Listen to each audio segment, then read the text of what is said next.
ইসলামের ৫টি স্তম্ভের মধ্যে একটি হচ্ছে রোজা, যা পালন করা প্রত্যেক মুসলমানের জন্য ফরজ। রোজা ভঙ্গকারীদের জন্য আল্লাহ কঠিন শাস্তির ঘোষণা দিয়েছেন। তবে ইতিহাসে দেখা যায় মহানবী হজরত মুহাম্মদ সাল্লাল্লাহু আলাইহি সাল্লাম ইসলামের ২টি যুদ্ধে রোজা ভেঙেছিলেন এবং সাহাবীদেরকেও তা করতে উৎসাহ দিয়েছিলেন। ইসলামের ইতিহাসে রমজান মাস শুধু আত্মশুদ্ধি নয়, ত্যাগ ও বীরত্বেরও এক অনন্য উদাহরণ বটে। এই রমজান মাসে সংঘটিত হয়েছিল ইসলামের ২টি গুরুত্বপূর্ণ যুদ্ধ, বদরের যুদ্ধ ও মক্কা বিজয়ের অভিযান, যেখানে রাসূল সাল্লাল্লাহু আলাইহি সাল্লাম এবং তার সাহাবীগণ যুদ্ধের প্রয়োজনে রোজা ভেঙেছিলেন। পবিত্র কোরআন ও হাদিসে যুদ্ধকালীন বা কঠিন পরিস্থিতিতে রোজা ভাঙার অনুমতি রয়েছে, যার স্পষ্ট উদাহরণ মুসলিম ইতিহাসের এই তাৎপর্যপূর্ণ যুদ্ধ দুটি। বদরের যুদ্ধ মুসলিম বাহিনীর প্রথম বিজয় এবং সবচেয়ে বড় যুদ্ধের সাক্ষ্য বহন করে। রাসূল সাল্লাল্লাহু আলাইহি সাল্লাম এর হিজরতের ২ বছর পর ৬২৪ খ্রিস্টাব্দের ১৭ই রমজান মুসলিম এবং কুরাইশ বাহিনীর মধ্যে বদরের প্রান্তরে এই যুদ্ধ সংঘটিত হয়। কুরাইশদের ১০০ সৈন্যের বিপরীতে লড়েছিল মাত্র ৩১৩ জন সাহাবী।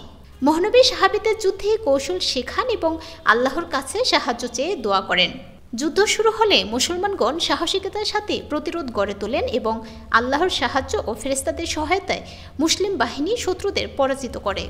যুদ্ধের কৌশলগত গুরুত্ব ও শারীরিক ক্লান্তির কথা বিবেচনা করে নবীজি সাল্লাল্লাহু আলাইহি সাল্লাম ও অনেক সাহাবী রোজা ভেঙেছিলেন।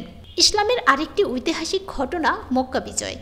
হিজরি ৮ সালের রমজান মাসে মহানবী সাল্লাল্লাহু আলাইহি সাল্লাম ১০,০০০ মুসলিম সৈন্য নিয়ে গোপনে মক্কার দিকে অগ্রসর হন। দীর্ঘ পথ অতিক্রমের পর মক্কার কাছাকাছি পৌঁছালে প্রচণ্ড গরম ও ক্লান্তির কারণে রাসূল সাল্লাল্লাহু আলাইহি সাল্লাম প্রকাশ্যে পানি পান করেন এবং সাহাবীদেরকেও রোজা ভাঙতে বলেন। শত্রুপক্ষ যাতে প্রস্তুতি নিতে না পারে সেজন্য অভিযানটি সম্পূর্ণ গোপন রাখা হয়।